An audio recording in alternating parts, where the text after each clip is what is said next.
A little boy waited at an airport for years for a mother everyone said would never return. His name was Jake, and he was only 8 years old when his mother left the country for work. Jake's family was struggling financially, and his mother wanted to give him a better life.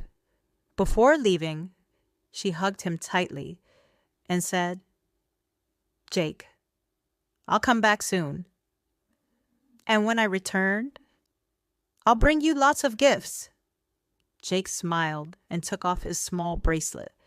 He placed it in her hand and said, "So you never forget me." His mother kissed his forehead and whispered, "I could never forget you." Then she walked away. Jake kept waving until she disappeared.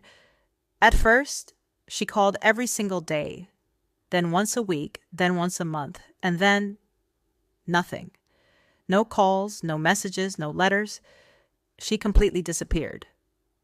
Jake's father tried everything to contact her, but no one knew where she was.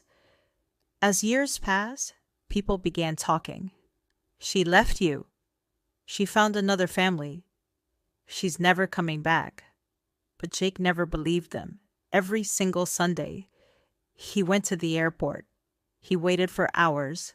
Every time the doors opened, his heart raced.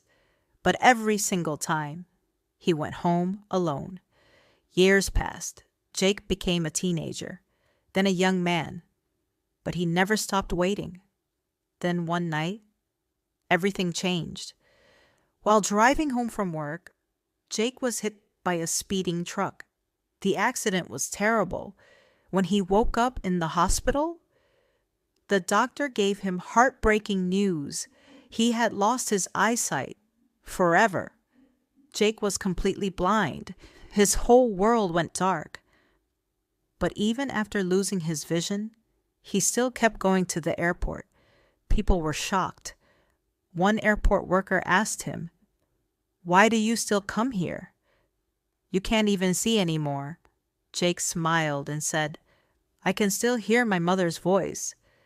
Then, one rainy evening, everything changed.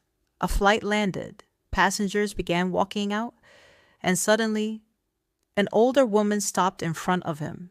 Her voice trembled as she whispered, "Jake." Jake froze. His hands started shaking. Tears filled his eyes. He knew that voice. "Mom?" The woman burst into tears and hugged him tightly. After all those years, she had finally returned. She explained everything. The company she worked for had taken her passport. She was trapped for years and had no way to contact her family. But after finally escaping, she came home. A few months later, Jake had eye surgery. When the bandages were removed, he slowly opened his eyes, and the first person he saw was his mother. Jake looked at her with tears in his eyes and said, "You promised me gifts, but you coming back was the greatest gift of all." And for the first time in years, Jake stopped waiting. True love always finds its way back.